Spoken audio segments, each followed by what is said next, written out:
Bismillahirrahmanirrahim. Assalamualaikum warahmatullahi wabarakatuh. Innal hamdalillah nahmaduhu wa nasta'inuhu wa nastaghfiruhu wa na'udzu billahi min syururi anfusina wa sayyiati a'malina. May yahdihillahu fala mudhillalah wa may yudlil fala hadiyalah.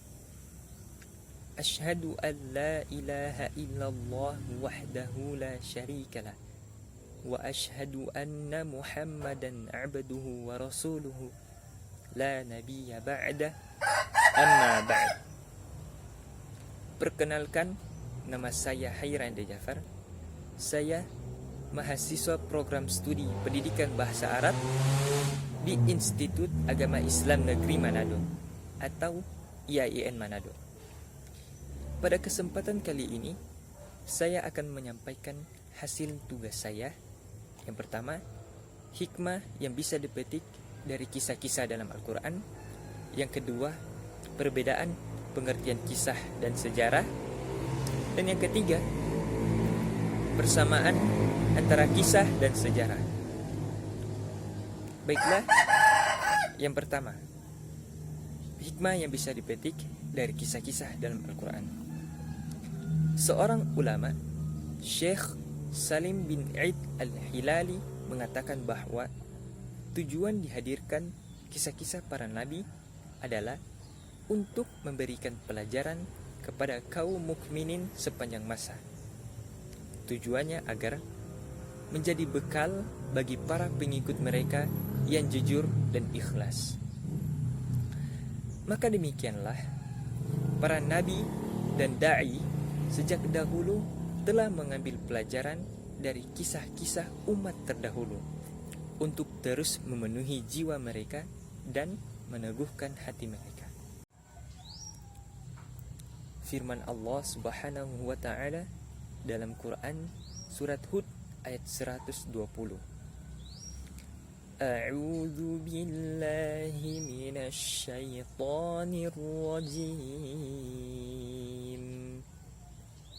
وَكُلًّا نَّقُصُّ عَلَيْكَ مِنْ أَنبَاءِ الرُّسُلِ مَا نُثَبِّتُ بِهِ فُؤَادَكَ وَجَاءَكَ فِي هَٰذِهِ الْحَقُّ وَمَوْعِظَةٌ وَذِكْرَىٰ لِلْمُؤْمِنِينَ.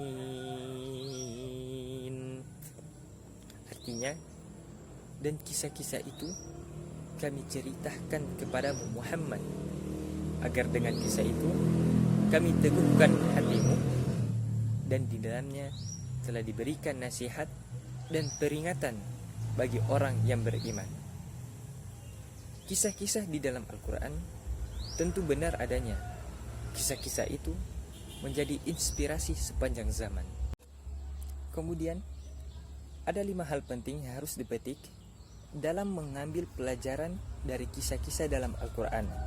Yang pertama, seperti yang Allah sebutkan dalam firman-Nya, A'udzu billahi minasyaitonir rajim. Faqasussil qasasal la'allahum yatafakkarun. Maka ceritakanlah kepada mereka kisah-kisah itu agar mereka berfikir.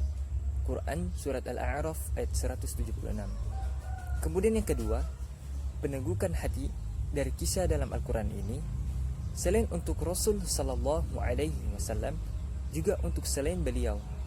Betapa banyak para ulama dan orang-orang yang beriman mengambil pelajaran dari kisah-kisah Nabi dan lainnya. Betapa banyak kisah-kisah di dalam Al-Quran ini menunjukkan jalan yang lurus kepada manusia. Kemudian yang ketiga, dalam kisah-kisah Al-Quran ini terdapat pelajaran bagi orang-orang yang berfikir. Firman Allah Subhanahu wa taala, laqad kana fi qasasihim ibratul liulil albab. Sesungguhnya pada kisah-kisah mereka itu terdapat pelajaran bagi orang-orang yang berakal. Quran surat Yusuf ayat 111. Kemudian yang keempat, mengambil hikmah dan pesan dari kondisi umat-umat sebelumnya. Jika mereka termasuk orang-orang yang binasa, maka umat ini pun harus diberitahu dan diminta waspada terhadap apa yang membuat umat-umat sebelumnya binasa. Kemudian, jika mereka termasuk orang-orang yang sukses, maka umat ini pun harus mempelajari dan meniti jalan kesuksesan mereka. Kemudian yang kelima, mengenal bagaimana kemampuan Allah memberikan berbagai macam hukuman kepada orang-orang yang menyimpang sesuai dengan hikmah yang telah ditetapkannya. Kemudian yang kedua, perbedaan pengertian sejarah dan kisah. Sejarah adalah kejadian-kejadian, peristiwa-peristiwa yang berhubungan dengan manusia, yaitu menyangkut perubahan yang nyata di dalam kehidupan manusia. Sedangkan kisah berarti berita-berita suatu permasalahan dalam masa-masa yang saling berturut-turut. Kemudian yang ketiga, persamaan antara kisah dan sejarah. Kisah dan sejarah persamaannya adalah mereka berdua sama-sama membahas masa-masa yang telah berlalu. Tetapi kalau sejarah semuanya nyata, sedangkan kisah ada yang nyata dan ada yang tidak.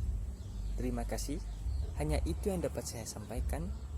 Mohon maaf jika ada kesalahan.